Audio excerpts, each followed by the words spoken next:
What's up YouTube? This is Detroit Borg with a very large and very dirty brown box that just arrived from FedEx, and inside is my new 27-inch iMac, which I custom ordered last month. I know you guys have been asking about this, but this took a month to get to me, and that's largely because I specified the SSD, which apparently delays shipping for quite a while. Anyway, this is a top-end configuration. This has the top-end 3.4 gigahertz quad-core Core i7. This is a Sandy Bridge processor, so this has the 32 nanometer chip inside. Also has 8 gigs of RAM and has the 2 terabyte serial drive along with the 256GB SSD. It also has the upgraded AMD Radeon HD 6970M processor with 2 gigs of RAM. Now before we get to the computer, let's take a look at the accessory box. So inside we find a Bluetooth Apple keyboard along with a mouse. Now you can choose whether you want the Magic Mouse or the Magic Trackpad. In this case I chose the Magic Mouse. You could also order both. I already have a Magic Trackpad, but the Magic Mouse is my tool of choice. We also have the literature along with the restoration discs. And of course it wouldn't be an Apple computer without some Apple stickers and the user license agreement. Now the design of the iMac is largely carried over from last generation and still features that slick all aluminum unibody with an edge-to-edge glass panel. The front glass is not available in matte, so it's prone to glare, but the pivoting stand allows you to control some of those issues. On the back you'll find the Apple logo, which is the only bit of plastic on the entire computer. This allows Wi-Fi to pass through the metal body. There's also that long exhaust vent along the top, and you can find the intake vent discreetly hidden behind the pivoting stand. Below that is the power connector along with the Kensington lock.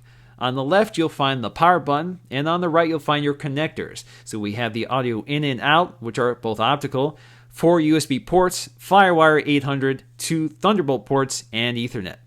On the other side you'll find the SuperDrive slot along with the SD card slot. On the bottom you'll find the speaker grills, which are down firing. This allows the speakers to reflect off your desktop and fill the room. Between the speaker grills you'll find the access door for the RAM slot, so this makes the iMac very easy to upgrade by the end user. On the top you'll find the perforations for the microphone, and on the front glass panel you'll find the new high-def FaceTime camera, which is capable of recording in 720p. Now let's go ahead and plug the iMac in and boot it up.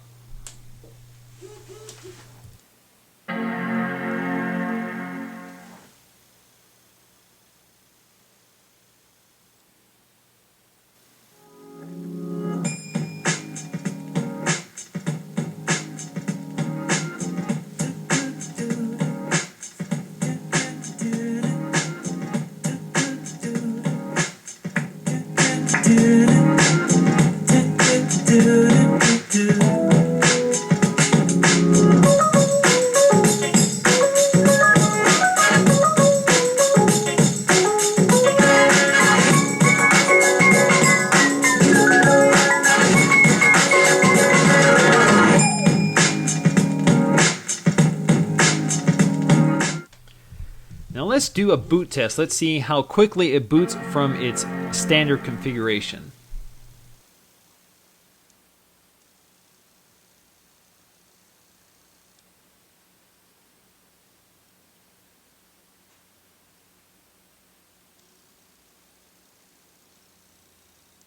Now the important thing to note here is that because we have 2 drives inside this computer, an SSD and a hard disk drive, the system sees 2 separate drives, and everything has been loaded from the factory on the SSD. So the 2 terabyte drive is actually completely empty. So that's something to keep in mind when you get your new computer. You're going to have to spend some time managing those drives.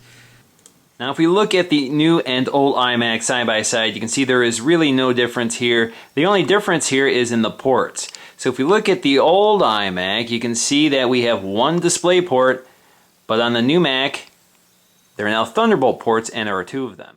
Now, of course, I have a lot of configuration to do before I can really do some benchmark testing, and I will be sure to have those up this week, so stay tuned. Once again, guys, this is Detroit Borg with my new favorite toy from Apple. Thanks for watching, and stay tuned.